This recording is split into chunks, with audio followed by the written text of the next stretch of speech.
Hello दोस्तों। Author Yuval नोआ Harari की चर्चित किताब 21 lessons for the 21st century की संक्षिप्त समरी प्रस्तुत करने जा रहे हैं, जिसमें लेखक ने किताब को 21 भागों में बांटा है। इसमें लेखक लाइफ के कुछ महत्वपूर्ण बिंदुओं पर बात कर रहे हैं जिस पर हमें ध्यान देना चाहिए। तो इस किताब की समरी इस प्रकार से है। Number 1, disillusionment. आज के समय कई देश इसी भ्रम में जी रहे हैं कि वे बहुत सुपीरियर हैं और वे दूसरे देशों की नज़रों में खुद को प्रतिभाशाली भी दिखाते हैं और दूसरे देशों के आंतरिक मुद्दों पर दखलंदाजी करते हैं। लेकिन ये सिर्फ उनका भ्रम है। जिस तरह से अमेरिका खुद को सबसे ताकतवर और प्रतिभाशाली समझता है, लेकिन इसका मतलब ये नहीं है कि उनके सभी नागरिक दूसरों से सुपीरियर है। जैसे भारत के डॉक्टर के सामने अमेरिका के डॉक्टर बेहतर होंगे, ऐसा बिल्कुल भी नहीं है। आज के समय बहुत सारे देश डेटा के दम पर दूसरे देशों पर काबू पाना चाहते हैं। ऐसा माना जाता है कि जिसके पास डेटा है उसी के पास पावर भी है। जिस तरह से इजराइल फ़िलिस्तीन पर नज़र डाले रखती है और इंटरनेट पर उसके डेटा को कलेक्ट करते रहती है, जिससे उसे पता चल जाता है कि कब और कहां हमला हो सकता है, जिससे कि वो पहले ही अपनी योजना बना ले। Number 2, work. भविष्य में काम करने के तरीक़ों में काफ़ी बदलाव हो जाएंगे और ये सब आर्टिफिशियल इंटेलिजेंस की मदद से होगा। एआई आधारित रोबोट ये सभी काम करेंगे। हॉस्पिटल, घरों में, स्कूल में और हर जगह अब एआई आधारित रोबोट काम करेंगी। लेकिन सबसे बड़ी दिक्कत ये है कि अगर ऐसे ही रोबोट इंसानों पर कंट्रोल कर लेंगे तो क्या होगा? क्या हम इनके गुलाम बन जाएंगे? इसीलिए ऐसे एआई तकनीकी वाले रोबोट का अनावश्यक इस्तेमाल हानिकारक साबित हो सकता है। Number 3, liberty. दुनिया में अलग अलग प्रकार की पॉलिटिकल फिलॉसफी आते रहती है। कभी फासिज्म आया तो कभी कम्युनिज़म आया, लेकिन सबसे प्रसिद्ध लिबरलिज्म ही रहा है, जिसमें सभी को अपनी लाइफ अपने तरीके से जीने का अधिकार है। लेकिन कुछ राजनीतिक संगठन ऐसा नहीं चाहते हैं। वे दूसरों को भी मजबूर करते हैं कि उनकी तरह अपनी विचारधारा रखो और उनकी तरह आचरण करो। लेकिन आज के समय सभी इंसान यूनिक है। सबकी सोच अलग अलग होती है, उनकी पसंद भी अलग अलग होती है। किसी का मन वो सब कुछ करने का होता है जो वे चाहते हैं, इसीलिए ज़रूरी नहीं है कि वे उन्हीं की बातों को माने। इसीलिए सभी राजनीतिक पार्टी को लिबर्टी के कॉन्सेप्ट को अपने मैनिफेस्टो में जोड़ना चाहिए।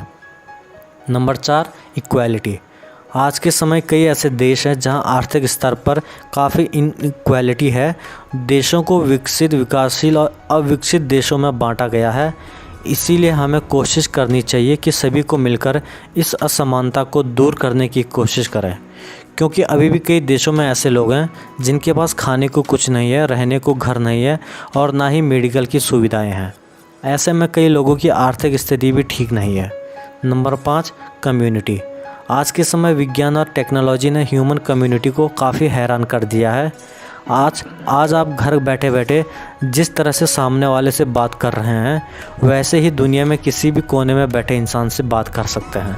और ये सब इंटरनेट और वीडियो कॉल की मदद से संभव हुआ है। इन सब से हमारे और दूसरे लोगों में मोबिलिटी बढ़ गई है और पूरा वर्ल्ड इंटरनेशनल कम्युनिटी में इवॉल्व हो रहा है। Number 6, civilisation. सदियों पहले लाखों सिविलाइजेशन हुआ करती थी, लेकिन समय समय पर ये सब विलुप्त हो गई। अब तो ऐसा लगता है कि पूरी दुनिया एक ग्लोबल विलेज बन गई है। क्या इन कल्चर और परंपराओं का विलुप्त होना सही है? कैसा लगेगा अगर हमारे देश के छोटे शहरों में महिलाएं सिर्फ वेस्टर्न कल्चर के पहनावे में दिखें और अपने परंपरागत पहनावे को त्याग दें? इस तरफ हमें ध्यान देने की ज़रूरत है। इसीलिए लेखक ने हाइब्रिड कल्चर पर जोर दिया है। मॉडर्न के साथ साथ कन्वेंशनल का भी इस्तेमाल करना चाहिए। Number 7, nationalism. हमारे देश में कई नेता लोग राष्ट्रवाद के कॉन्सेप्ट का इस्तेमाल करते हैं। कई बार देशभक्ति का भी इस्तेमाल करते हैं, लेकिन कई बार राष्ट्रवाद का गलत मतलब निकाला जाता है। राष्ट्रवाद का असली मतलब है कि आप मान लें कि आपका देश सबसे अलग है, लेकिन अगर आप मानने लगे कि आपका देश सुपीरियर है और बाकी देश बेकार है, तो ये बिल्कुल गलत बात है। ऐसे में कई लोग कट्टर स्वभाव के हो जाते हैं और राष्ट्रवाद को काफ़ी प्रमोट करते हैं, जिससे हिंसा और नफरत फैलती है, जो भविष्य में देश के पतन का कारण बनती है। Number 8, religion. धर्म बहुत ज़रूरी है, लेकिन एक रैशनल धर्म है। धर्म की कुछ ऐसी बातें जो गलत भी हो सकती है, इसीलिए हमें साइंटिफिक सोच का सहारा लेना चाहिए और धर्म और विज्ञापन में बैलेंस रखना चाहिए। जिस तरह से कुछ लोग हिंसक और कट्टरवादी हो जाते हैं और दंगा और हिंसा करने लगते हैं, जिससे देश की शांति भंग होती है और अर्थव्यवस्था बर्बाद होती है। धर्म से हमें आशा मिलती है और हम शांति और सुकून महसूस करते हैं। इसके अलावा धर्म में लिटरेचर, आर्किटेक्चर और एकता जैसे एलिमेंट भी होते हैं। जैसे ज़रूरी नहीं है कि धर्म की किताबें और धर्म का ज्ञान ही सब कुछ है, ये सब सिर्फ हमारा मार्गदर्शन करती है, लेकिन साइंस हमें हमारे लक्ष्य तक पहुंचाती है। इसीलिए हमें धर्म और विज्ञान को साथ लेकर चलना है और अच्छे एलिमेंट को अपनाना है और बुरे एलिमेंट्स को त्यागना है। Number 9, immigration.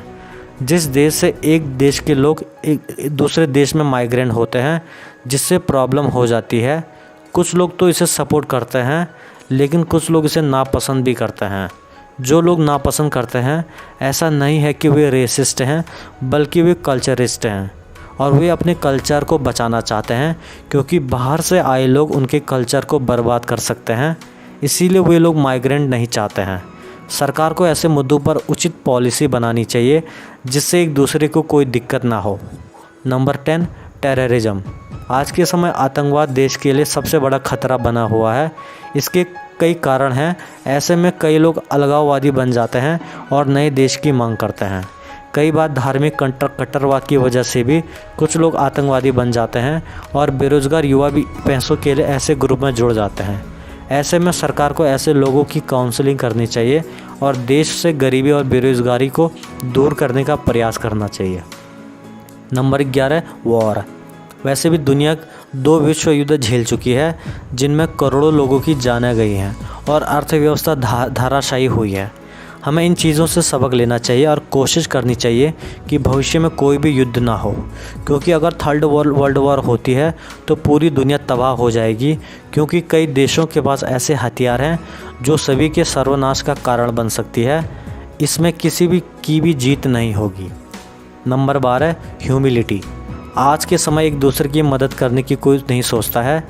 लोगों की हेल्प करने की प्रवृत्ति ख़त्म हो गई है। सभी अपना सेल्फ इंटरेस्ट चाहते हैं। ऐसी ह्यूमैनिटी जीवित होते हुए भी मृत मानी जाएगी। जैसे कई लोग इंटरनेट पर इतने बिजी रहते हैं कि सामने बैठा व्यक्ति की तरफ उनका ध्यान नहीं होता है और वे अपने फ़ोन में लगे रहते हैं। हमें दूसरों का सहयोग करना चाहिए, तभी ह्यूमैनिटी जिंदा रहेगी। Number 13, God. भगवान का होना या ना होना सिर्फ विश्वास पर निर्भर करता है। इसीलिए हर कोई आज़ाद है ईश्वर को मानने के लिए। किसी पर भी भगवान के कॉन्सेप्ट को थोपा नहीं जा सकता है। अगर कोई भगवान पर विश्वास नहीं करता है और इंसानियत की मदद करने में लगा हुआ है, तो भी वो अच्छा इंसान माना जाएगा। इसके अलावा अगर कोई बुरा काम करने से पहले ईश्वर को याद करता है, तो क्या वो अच्छा इंसान माना जाएगा? इसीलिए धर्म का दिखावा करने का मतलब ये नहीं है कि हर कोई अच्छा इंसान है। Number 14, secularism. सभी देश में हर जाति, धर्म और समुदाय के लोग रहते हैं और हमें उनका सम्मान करना चाहिए। लेकिन कुछ राजनीतिक पार्टी के लोग चुनाव जीतने के लिए लोगों में धार्मिक, जातिगत और सांप्रदायिक मतभेद पैदा करते हैं, जहां ऐसे में हिंसा, दंगे और नफरत की भावना फैल जाती है। और आज के समय सोशल मीडिया के जरिए भी ये सभी चीज़ें आसान हो गई है। ऐसे में जो वर्ग और समुदाय मेजॉरिटी में होता है, उसके वोट ऐसे नेता को मिल जाते हैं जिसका मकसद सिर्फ गलत तरीक़ों से वोट पाना होता है और वह सत्ता में बैठ जाता है और भ्रष्टाचार करके पूरे देश को लूट जाता है। Number 15, ignorance. हम लोगों के काफ़ी डिसीजन अज्ञानता से भरे होते हैं।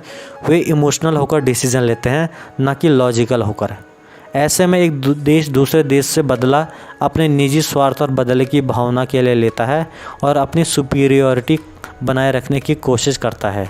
लेकिन इसके बदले अगर दोस्ती का हाथ बढ़ाया जाए तो विवादों में उलझे दो देश अपने झगड़े को भुला सकते हैं। नंबर 16 और 17, पोस्ट ट्रुथ।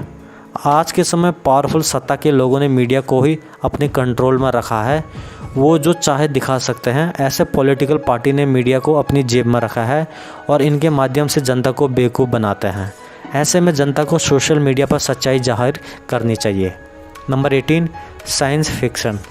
लोग साइंस फिक्शन में काफ़ी इंटरेस्ट लेते हैं और इन्जॉय भी करते हैं, लेकिन लेखक का कहना है कि साइंस फिक्शन में कभी भी एक्यूरेट जानकारी नहीं दी जाती है। ऐसे में हमें पूरी रिसर्च करके ही अपनी रचना करनी चाहिए, क्योंकि आने वाले समय में एआई तकनीक पर जोर दिया जा रहा है और इस पर भी बहुत कुछ लिखा जा चुका है। क्या सच में हम रोबोट के कंट्रोल में आ जाएंगे? क्या हमारे सारे काम रोबोट छीन लेगा? ये अब आने वाला समय ही बताएगा। Number 19, education. आज भी कई देशों में 100% लिटरेसी रेट नहीं है। इससे समाज में असमानता पाई जाती है, लोग आसानी से गुमराह हो जाते हैं। मगर उन्हें अच्छी शिक्षा मिले तो वो ऐसा भविष्य में नहीं होगा। अज्ञानता की वजह से लोग अच्छी योजनाओं और सुविधाओं का लाभ नहीं उठा पाते हैं और वे हमेशा गरीब ही रहते हैं, जिससे अमीर और गरीब के बीच खाई बन जाती है और ज़्यादा गरीबी से अपराध भी बढ़ जाते हैं। इसीलिए सभी देश के सभी नागरिकों को शिक्षित होना चाहिए। Number 20, meaning. अपने जीवन का मीनिंग ढूंढने की कोशिश न करें, क्योंकि इसका कोई वजूद ही नहीं है। आप कितनी भी सफलता पा लें, जितना भी पैसा कमा लें, ये सब यहीं रह जाएगा। इसीलिए मीनिंग ढूंढने के बजाय मीनिंग क्रिएट कीजिए। लाइफ की छोटी छोटी चीज़ों को मीनिंगफुल बना दीजिए। लाइफ जैसी भी है उसे जीने की कोशिश करें। दुख के साथ भी जीना सीखें, जैसे आप सुख के साथ जीते हैं। दुख से भागने की कोशिश न करें, क्योंकि इसी से आपको खुशी की वैल्यू का पता चलता है। Number 21, meditation. हम अपने दुख को झेल नहीं पाते हैं, जिसका मुख्य कारण है दिमाग का स्ट्रॉन्ग नहीं होना है। जैसे बॉडी बनाने के लिए जिम जाने की ज़रूरत होती है, वैसे ही ब्रेन को स्ट्रॉन्ग बनाने के लिए मेडिटेशन की ज़रूरत होती है।